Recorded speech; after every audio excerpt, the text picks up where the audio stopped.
having a father that served the country for so many years. He served in World War II, in Korea, and 2 terms of Vietnam. So he was a real dedicated person, and I picked up a lot from him just watching that experience. He was also knew how to live life. He was just a real fun person, but yet serious because of that military background. My father has made the biggest impact on my life because he was the one who made it possible for us to be here in the first place. I came to the United States when I was 6 years old, and from there, the life trajectory of my life completely shifted from the life trajectory of someone who had stayed in a rural peasant village in China. And every time that I think about a challenge that I have or a struggle that I encounter, I think about my father. And although he's not with us today, his spirit and his work ethic and his drive continues to live with us. I grew up as one of 2 daughters of a pastor who only wanted daughters. He didn't want any boys, surprisingly, because he knew that he traveled all the time and that the 2 girls could spend a lot of times with their mother. Sometimes over the summer, my dad would take me to some of his jobs, and I would, he worked in construction. So he would show me like some of the labor that he'd do, and from an early age I knew that I did not want to get into that kind of labor. Not only because it's very taxing on the body, but just on the mind and spirit as well. When my dad would come home, he'd look exhausted and just beat up. And they were long hours that he would work. Granted, later on down the line, him and my mom went through some things and they felt the need to separate.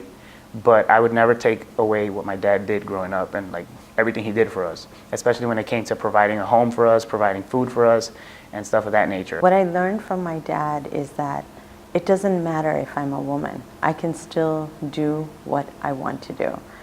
And he always encouraged me and supported me in every which way possible, and never limited me because I was a young girl, which I find I'm really lucky for what he's done. My dad, who was an economist for the Canadian government, I remember when I first got my MBA and I was out there with my blue suit and little red bow tie, he said, Irene, and this was in the days of the Milliken junk bonds and all that was happening, he said, Irene, you really need to go into manufacturing. You need to go into a company that makes good products for good people. And that was incredible, and it has guided me through my entire career. I have worked on packaged goods that everybody uses, and it's been very satisfying to me because I can see the product of my work.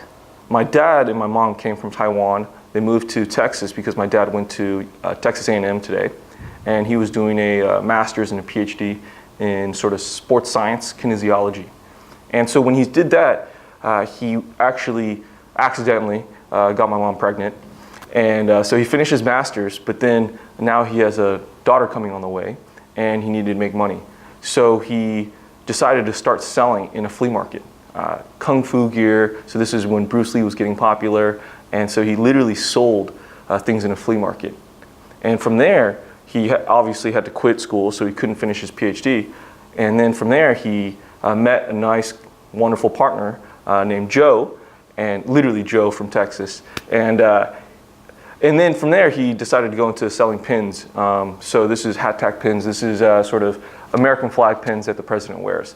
So he became one of the largest distributors in the South. This is what I grew up with. A guy that was an entrepreneur, a guy that was a hard worker, a guy that was working with other people in the community to raise a family. And so that sort of grit, that sort of hard work, that sort of optimism that was in my dad is probably the same background that I have, or it is the background that I have. And I guess that's sort of how I lead my life in a lot of ways, I think, when you reflect on it. You are the child of your parents,